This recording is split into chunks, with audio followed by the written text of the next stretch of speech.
Allô tout le monde, je suis super contente d'être là ce matin avec vous. Est-ce que vous allez bien? Oui, super.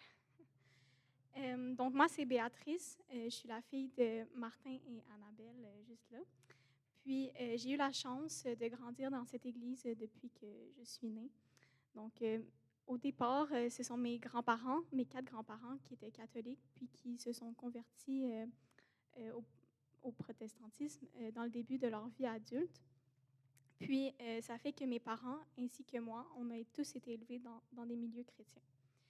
Je fréquente cette église seulement depuis, j'ai seulement été à cette église depuis que je suis née. Puis, j'ai pu avoir comme modèle toute ma vie des parents puis des grands-parents investis chacun dans leur église respective locale.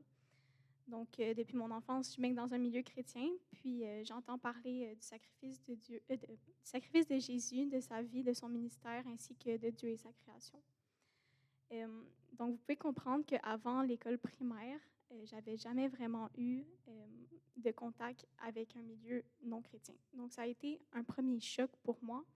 Je me rappelle en maternelle, lors d'une activité qui visait à nous apprendre le Big Bang. J'avais, je m'étais un peu opposée, puis j'avais fait, hey, non, c'est Dieu qui a créé la Terre. Puis je m'étais fait dévisager et regarder avec des gros yeux. Donc, ça avait vraiment été un choc pour moi. Puis j'avais réalisé que moi, j'avais pris pour acquis que c'était la norme dans la société, que tout le monde croit en Dieu, mais ce n'était pas le cas malheureusement. Donc, ça m'a ébranlé, pas dans ma foi ni dans mes convictions, mais juste dans ma manière de montrer que j'étais chrétienne ou d'exprimer mes convictions. Donc, j'étais très discrète à partir de ce moment-là. Dans toute ma vie à l'extérieur de l'Église, il y a juste mes amis proches qui savaient que j'étais chrétienne.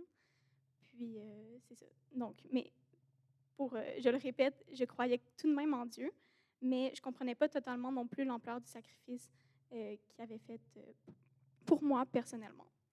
Il y a 2 moments marquants qui sont venus changer ma relation avec Dieu.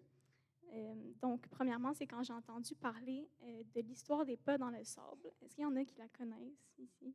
Oui.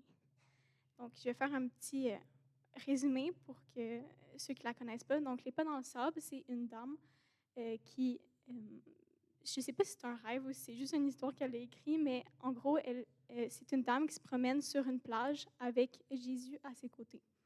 Puis, elle voit défiler sur la plage tous les moments de sa vie, donc les moments difficiles comme les moments plus faciles et heureux de sa vie.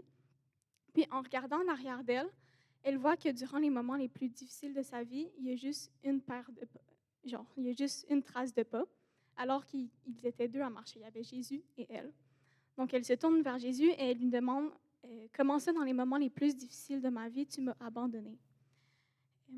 Ça me rend émotionnelle, cette histoire-là, mais en gros, Jésus lui répond, au contraire, dans ces moments-là les plus difficiles, c'est moi qui te portais dans mes bras. Donc, ça m'a vraiment touchée. Bien, vous pouvez le voir encore comme ça me touche. Puis, ça m'a vraiment permis de comprendre l'immense amour que Dieu avait pour moi, ainsi que comment il était fidèle jour après jour, puis qu'il était un Dieu personnel qui prenait soin de moi spécifiquement. Le deuxième moment qui m'a marqué, qui a changé ma vie un peu, ce sont la soirée des attentats de Paris. Donc, c'est le 13 novembre 2015. Puis, il faut comprendre que moi, je viens d'une famille de 4. Donc, j'avais toujours vécu, dormi en fait dans ma chambre avec une de mes sœurs. Puis, ce soir-là, pour la première fois, je me retrouvais seule dans ma chambre. Les filles, il y avait une activité avec l'Église. Puis, je venais d'apprendre qu'il y avait eu tellement de violence qui s'était passée à Paris. Donc, ça m'avait vraiment épeurée. J'avais eu peur toute la soirée. Puis, je ne comprenais pas que la violence, ça se passait à des milliers de kilomètres puis que ça n'allait pas arriver genre dans ma maison, là. Donc, j'avais prié toute la soirée pour demander du secours à Dieu. Puis, c'est ça, c'est à travers ces circonstances-là que Dieu m'a permis de réaliser que j'étais vulnérable et que je dépendais de lui. Donc, à travers ces 2 moments, je vais lire un verset, mais à travers ces 2 moments, c'est comme si Dieu me disait, comme il a dit à Josué, donc c'est le verset que j'ai choisi aujourd'hui au tableau.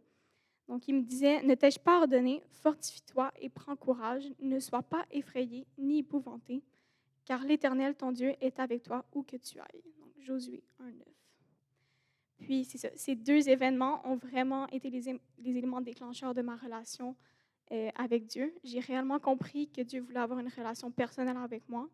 J'ai compris le sacrifice.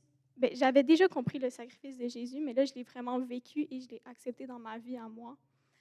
Euh, c'est ça, il m'offrait son sacrifice, il m'offrait son amour, le pardon de tous mes péchés et la vie éternelle, même si je ne le méritais pas.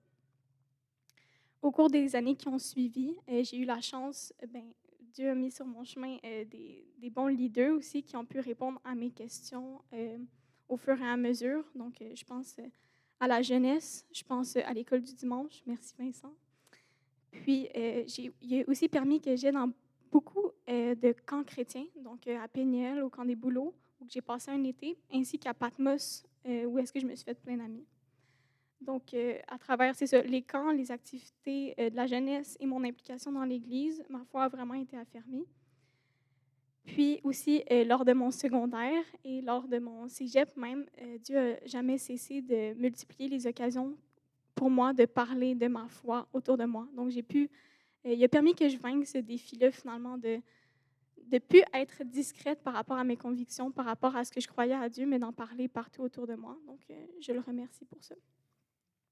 L'année dernière, alors que je m'inscrivais au camp des bouleaux et tout l'été, Dieu a vraiment mis le désir dans mon cœur de me faire baptiser, de suivre le commandement que Jésus avait donné.